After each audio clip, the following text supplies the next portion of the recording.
আসন্ন ত্রয়োদশ জাতীয় সংসদ নির্বাচন ও গণভোট 2026 উপলক্ষে আয়োজিত আজকের প্রেস ব্রিফিংয়ে আমি লেফটেন্যান্ট কর্নেল এজাজ, অধিনায়ক কুমিল্লা ব্যাটালিয়ন 10 বিজিবি।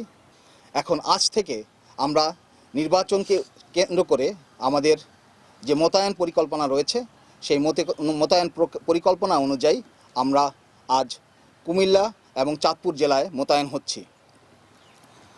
আপনাদের জ্ঞাতার্থে আরও জানাতে চাই, আমরা আগামী 1 তারিখের মধ্যে আমাদের মোতায়েন সম্পন্ন করব এবং 1 তারিখ থেকে আমাদের নির্বাচন কেন্দ্রিক সকল ধরনের দায়িত্ব সম্পন্ন করব এবং নির্বাচন কেন্দ্রিক আমাদের নিয়মিত টহল ও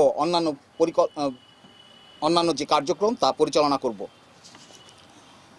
আমাদের এই কুমিল্লা এবং চাঁদপুর জেলায় সর্বমোট 14টি কনস্টিটিউয়েন্সিতে আমরা সর্বমোট 47টি প্লাটুন এবং সর্বমোট 750 জন জনবল মোতায়েন থাকবে।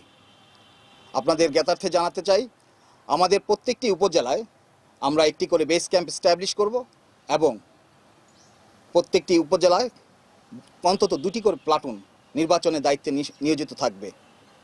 এছাড়া নির্বাচনকে কেন্দ্র করে আমাদের গোয়েন্দার তৎপরতা এবং অন্যান্য কার্যক্রম অন্যান্য বাহিনীর সাথে সমন্বয়পূর্বক আমাদের যে সকল ঝুঁকিপূর্ণ এলাকা রয়েছে কিংবা কেন্দ্রসমূহকে উপজেলা রয়েছে, কেন্দ্র রয়েছে, সেগুলোকে কেন্দ্র করে আমরা অধিক ঝুঁকিপূর্ণ এলাকাতে অতিরিক্ত প্লাটুন হিসেবে 3টি করে প্লাটুন মোতায়েন করব।